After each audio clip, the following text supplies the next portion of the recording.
Assalamualaikum warahmatullahi wabarakatuh. Waalaikumsalam warahmatullahi wabarakatuh. Selamat pagi menjelang siang.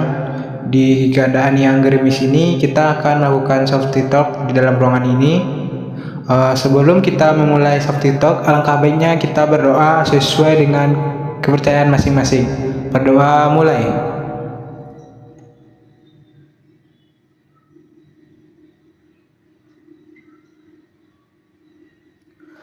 Berdoa selesai. Salam sehat, salam selamat untuk kita semua. Pertama-tama, mari kita syukuri bahwa hari ini kita masih diberi kesehatan, kekuatan, dan kesempatan untuk berkumpul di area kerja ini. Tidak semua orang mendapatkan kesempatan yang sama. Karena itu, keselamatan adalah sesuatu yang sangat berharga. Hari ini saya ingin membahas satu hal penting yang sangat menentukan keberhasilan kita bekerja di tambang ini, yaitu budaya saling mengingatkan dan menjaga keselamatan secara bersama-sama. Satu, mulai dari diri sendiri. Prosedur kita membahas aturan, prosedur, dan alat kerja.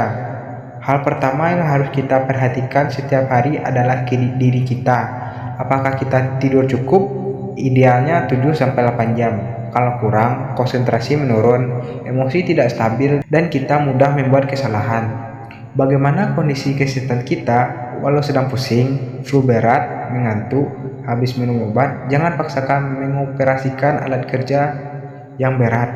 Apakah kita fokus? Setiap alat besar, setiap kendaraan, setiap keputusan yang kita ambil bisa berdampak terhadap keselamatan diri sendiri dan orang lain. Ingat, keselamatan bermula dari kondisi fisik dan mental kita sendiri. Terutama kendaraan dan alat berat memiliki peran besar dalam keselamatan. Sebelum bekerja, cek rem, cek lampu, cek ban, cek bodi. Perhatikan suara mesin, laporkan bila ada kerusakan. Satu baut yang kendur, satu lampu yang tidak menyala, atau satu rem yang kurang responsif bisa menyebabkan kecelakaan besar. Jangan anggap remeh. 3. Kenapa aturan itu dibuat? Sering muncul pertanyaan, kenapa harus 40 km per jam? Kenapa tidak 50 atau 60 km per jam? Jawabannya sederhana.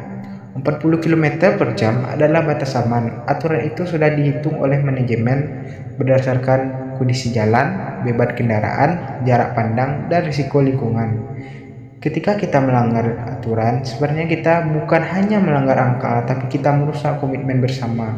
Kalau setiap orang memakai kecepatan seenaknya, ada yang 40 km per jam, ada yang 50, ada yang 70, maka area kerja menjadi tidak aman, kita akan kehilangan kontrol. Satu orang melanggar aturan bisa membuat orang lain menjadi korban. Kalau merasa aturan perlu diubah, silakan sampaikan ke manajemen. Namun, selama belum ada perubahan, aturan itu wajib kita taati. 4. Keselamatan tidak bisa dijalankan sendiri. Ini poin paling penting dari pembicaraan kita hari ini.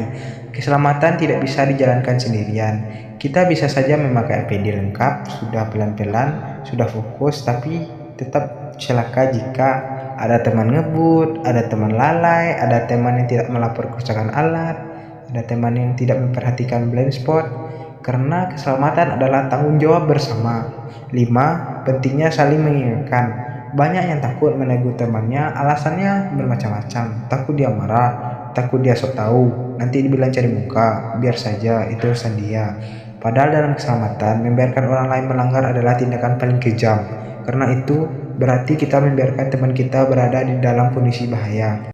Selamat pagi, salam sehat, salam selamat untuk kita semua.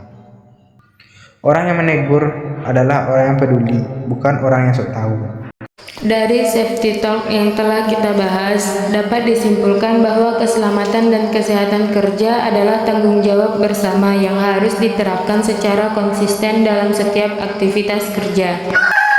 Penggunaan APD yang tepat dan sesuai standar merupakan langkah penting untuk melindungi pekerja dari berbagai potensi bahaya di tempat kerja. APD bukan sekedar kewajiban, tetapi bentuk kepedulian terhadap keselamatan diri sendiri dan rekan kerja. Selain itu, kondisi kesehatan pekerja sangat berpengaruh terhadap keselamatan kerja. Tubuh yang sehat, cukupnya istirahat, dan kondisi mental yang stabil membantu pekerja bekerja lebih fokus, aman, dan produktif. Oleh karena itu, setiap pekerja diharapkan mampu mengenali kondisi kesehatannya dan tidak memaksakan diri bekerja saat tubuh tidak dalam keadaan fit.